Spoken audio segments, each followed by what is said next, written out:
আবারও পথ দুর্ঘটনায় বলি হলো আরও একজন। ঘটনাটি ঘটেছে রামপুরহাট থানার রামপুরহাট তারাপীঠ রোডের গোপালপুর মোড় সংলগ্ন এলাকায়। পরিবার সূত্রে জানা যায়, তারাপীঠ থেকে রাত্রি 12টা নাগাদ ফিরছিলেন রামপুরহাটের 8 নম্বর ওয়ার্ডের বাসিন্দা অনিকেত ভকত। পরিবার সূত্রে এও জানা যায়, তখন তিনি নিজের বউয়ের সঙ্গে মোবাইলে কথা বলছিলেন। ঘটনা ঘটার পর অনিকেত ভকতের বউ তার কাকার ছেলেকে ফোন করে বলেন, অনিকেতের কোথাও পথ দুর্ঘটনা হয়েছে, আপনি একটু গিয়ে দেখুন। এরপরেই অনিকেত ভকতের কাকার ছেলে অনিকেত ভকতকে খুঁজতে বেরোয়।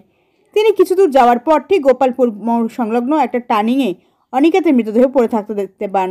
এরপরেই তিনি রামপুরহাট থানায় খবর দিলে ঘটনাস্থলে রামপুরহাট থানার পুলিশ এসে মৃতদেহটি উদ্ধার করে ময়নাতদন্তের জন্য রামপুরহাট মেডিকেল কলেজ ও হাসপাতালে নিয়ে যায়। পথ দুর্ঘটনার খবর পেয়ে রামপুরহাট 8 নম্বর এলাকায় এবং ভকত পরিবারের শোকের ছায়া নেমে আসে। তবে এ বিষয়ে অনিকেত ভকতের কাকার ছেলে মনীষ ভকত আমাদের কি বললেন, আসুন শুনে নিই। ফায়ার ব্রিগেড থেকে বা না খবর অ্যাকচুয়ালি ও নিজের বউয়ের সঙ্গে কথা বলছিল ফোনে কথা বলতে বলতে তখন ঘটনাটা ঘটে আর কি।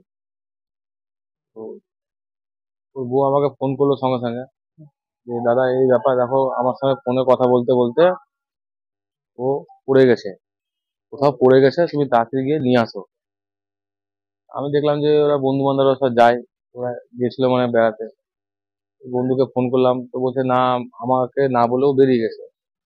আমি আমার একটা বন্ধুর সঙ্গে বেরোলাম, দেখছি গোপালপুর মোড়ে ওখানে অ্যাক্সিডেন্ট হয়ে পড়ে আছে। কোথায় আঘাত ছিল? মাথায়। বাইকটা ভাঙাচোরা ছিল? কিচ্ছু ছিল না, বাইকে কিছু হয়নি? বাইকে কিছু হয়নি, গোটা শরীরে কিচ্ছু হয়নি, শুধু মাথাতে এক জায়গায় ফুটো হয়ে মাথা থেকে ঘিলুটা বেরিয়ে গেছে। কি মনে হচ্ছে আপনাদের, এটা দুর্ঘটনা না অন্য কিছু ব্যাপার? এখন দেখেন, আমরা কিছু ভাবাটা বলাটা উচিত না, এখন দুর্ঘটনায় বলতে পারেন। কারণ ধরলেন এমন তো কেউ কারো ক্ষতি করেনি যে ওর সঙ্গে কোনো ব্যবহার করা যাবে। এক মানুষ হয় যে কোনো কারো খারাপ চাইতো বা কিছু করতো বলে কারো ওর সঙ্গে করেছে, কিন্তু ওরকম আমার ভাই না। এখন কি ঘটনা ঘটেছে, এখন আমার ভাইয়ের সঙ্গে চলে গেল ঘটনাটা। কারণ আমি যখন ওখানে পৌঁছালাম 20 মিনিট পর, ওইখানে ধারে পাশে কেউ ছিল না, একাই আমার ভাই ওখানে পড়েছিল। তখন জীবিত অবস্থায় ছিল? থাকে জীবিত।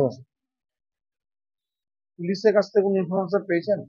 না, আমি পৌঁছাবার 5 মিনিট পর পুলিশ এসে বিক্রমে করে নিয়ে চলে গেল। কি নাম আপনার? মনীষ ভগত। রামপুরহাট থেকে বিশ্বজিৎ রায় বাপ্পার report, Birbhum news.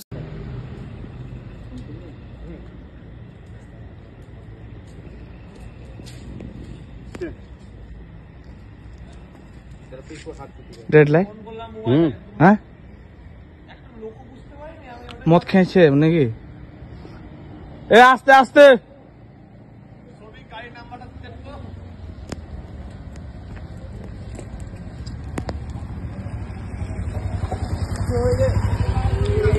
What did?